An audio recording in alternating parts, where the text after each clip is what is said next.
Bidadi township ಯೋಜನೆಯಲ್ಲಿ ತಿಕ್ಕಾಟ ನಿಲ್ತಾ ಇಲ್ಲ. ಸರ್ಕಾರ ರೈತರ ಮಧ್ಯೆ ಸಂಘರ್ಷ ಮುಂದುವರಿತಾ ಇದೆ. 2028ರ ಚುನಾವಣೆಯ ಮೇಲೆ ಇದು ಪ್ರಭಾವ ಬೀರುವಂಥ ಆತಂಕ ಎದುರಾಗ್ತಾ ಇದೆ. ಇದೇ ರೀತಿ ಇದು ಮುಂದುವರಿತಾ ಇದ್ದರೆ 2028ಗೆ ಎಲೆಕ್ಷನ್ ಬರುತ್ತಲ್ಲ, ಇನ್ನು ಒಂದೂವರೆ ವರ್ಷ ಕಳೆದ ಮೇಲೆ ಎಲೆಕ್ಷನ್ ಶುರುವಾಗುತ್ತಲ್ಲ, ಅದರ ಮೇಲೆ ಈ ಬಿಡದಿ ಗಲಾಟೆ ಪ್ರಭಾವ ಬೀರುತ್ತೆ ಅಂತ ರಾಷ್ಟ್ರ ಮಟ್ಟದಲ್ಲಿ ಸದ್ದು ಮಾಡ್ತಿರೋದು ಟೌನ್ಶಿಪ್ನ ಗಲಾಟೆ. ಬಿಡದಿ ಟೌನ್ಶಿಪ್ ವಿರುದ್ಧ ದಳಪತಿಗಳು ನಿಂತಿದ್ದಾರೆ. ರಾಜಕೀಯವಾಗಿ JDSಗೆ ಇದು ಜಾಸ್ತಿ ಮೈಲೇಜ್ ಕೊಟ್ಟುಬಿಡುತ್ತೆ ಅಂತ ಒಂದು ಲೆಕ್ಕಾಚಾರ ಬರ್ತಾ ಇದೆ. ಇಲ್ಲಿ JDSಗೆ ಈ ಒಂದು ಟೌನ್ಶಿಪ್ ವಿಚಾರ ಮೈಲೇಜ್ ತಂದು ಕೊಡ್ತಾ ಇದೆ ಅಂತ ಹೇಳ್ತಾ ಇದ್ದಾರೆ. ಘರ್ಷಣೆ ಬೇಡ ಅಂತ HDK ವಿಡಿಯೋ ಸಂದೇಶವನ್ನು ಕೊಡ್ತಾ ಇದ್ದಾರೆ.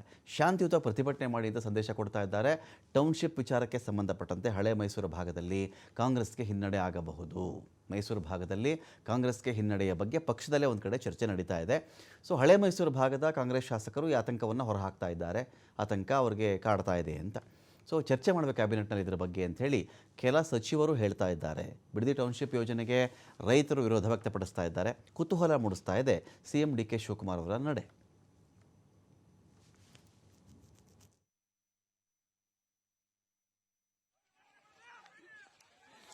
ಬಂದಿದ್ದೀರಿ